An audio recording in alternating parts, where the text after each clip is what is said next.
আজ একটা মিক্সড সবজি বানাচ্ছি। এটা এই সময়কার জন্য একদম ঠিকঠাক, সজনে ডাঁটার সবজি। মিক্সিতে আমি চিংড়ি মাছ, একটু কাঁচা মুগ ডাল অল্প, আর কাঁচা লঙ্কা আর একটু আদা একসাথে বেটে নিলাম মিক্স। এবার ওই মশলাটাই সবজিটার মধ্যে ভালো করে কষিয়ে নিচ্ছি সবজিটাতে দিয়ে। মিক্সিটার বাটিটা ধুয়ে ওর মধ্যে জলটা দিয়ে দিলাম, ভালো করে কষিয়ে নিচ্ছি, ভালো করে যাতে সবজিগুলো সেদ্ধ হয়ে যায়। তার জন্য আমি সবজিটা একটু ঢাকা দিয়ে রাখবো।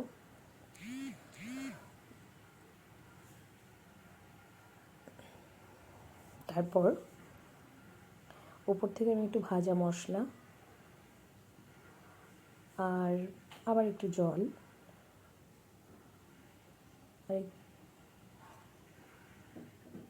আর একটু মিষ্টি চিনি দিয়ে দিয়েছি। এবার দেখো সবজিটা হয়ে গেছে, আমি বাটিতে নামিয়েও নিয়েছি। সবজিটা খেতে খুব ভালো হয়েছিল। টাটা।